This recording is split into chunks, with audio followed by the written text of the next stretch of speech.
Hey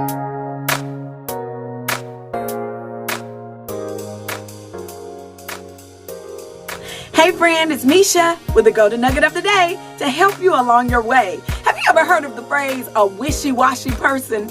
Well, wishy-washy means being indecisive. It's an indecisive person, or basically a weak person. That is something that we should not be called in this day and hour. We shouldn't be still determining or trying to figure out whether we want to live for the Lord or not, or serve him today and not serve him tomorrow. No, we need to be firm in our confession with not only the words that we allow to come out of our mouths, but when people see us, they should know us and know who we are by the lives that we live. We should prove by merely living our lives that we serve the Most High God. John chapter 15 urges us to do three things. It urges us to abide, to love, and to testify, right? Go with me to John 15 and verse 16 in the ESV, the English Standard Version.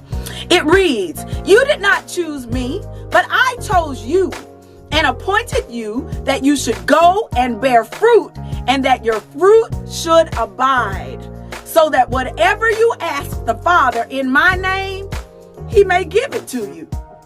Jesus was giving us the recipe to asking and receiving.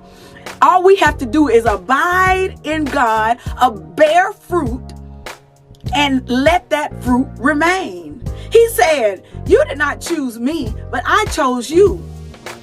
Jesus was saying, I chose you not because or out of any obligation or any payment for you choosing me.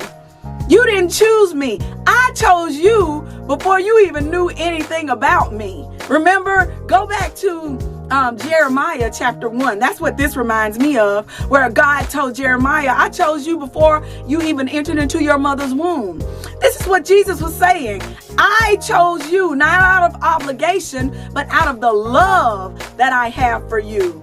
Jesus didn't wait on us to get here and do the things that we did, because he knew what we would do even before he sent us here. He chose us before we even thought about choosing him. And he appointed us, or he ordained us, or he set us aside that we should go and bear fruit, or goodness, righteousness, and that our fruit should abide, or that it should remain. And not just for us, it needs to remain for us so that we can prove that we are truly his children, that when we received him, we received him.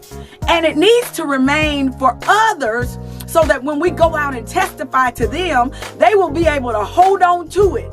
So both of us need to hold on to it.